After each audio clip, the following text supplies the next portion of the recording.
बहुत समय पहले प्रजापति राजा दक्ष के घर एक सुंदर कन्या का जन्म हुआ।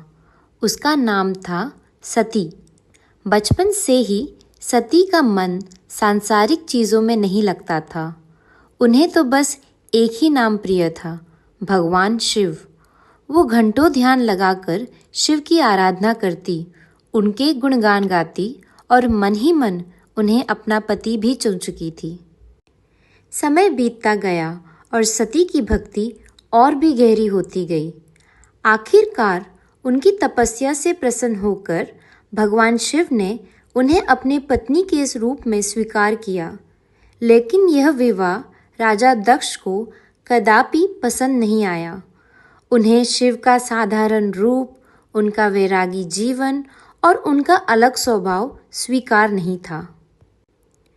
फिर भी सती ने अपने प्रेम और विश्वास के साथ शिव संग कैलाश पर्वत पर जीवन शुरू किया। वहाँ का जीवन बहुत सादा था, लेकिन उसमें सच्चा सुख और शांति थी। एक दिन राजा दक्ष ने एक बहुत बड़ा यज्ञ आयोजित किया। उन्होंने सभी देवताओं और ऋषियों को आमंत्रित किया, लेकिन जानबूझकर भगवान शिव को नहीं बुलाया। जब सती को इस यज्ञ के बारे में पता चला तो उनका मन व्याकुल हो उठा।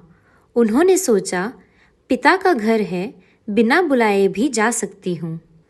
भगवान शिव ने उन्हें समझाया, जहाँ अपमान हो वहाँ जाना उचित नहीं। लेकिन सती का मन नहीं माना और वो अकेले ही यज्ञ में पहुँच गई। वहाँ पहुँचकर उन्होंने देखा कि ना तो शिव के लिए कोई स्थान था, ना ही उनका सम्मान। राजा दक्ष ने सबके सामने शिव का अपमान किया। यह सब देखकर सती का हृदय टूट गया। आंखों में आंसू और मन में पीड़ा लिए सती ने कहा, जिस स्थान पर मेरे पति का अपमान होता है, वहाँ मेरा रहना भी अपमान है। और फिर उसी क्षण उन्होंने यज्ञ की अग्नि में कूदकर अपने प्राण त्याग दिए।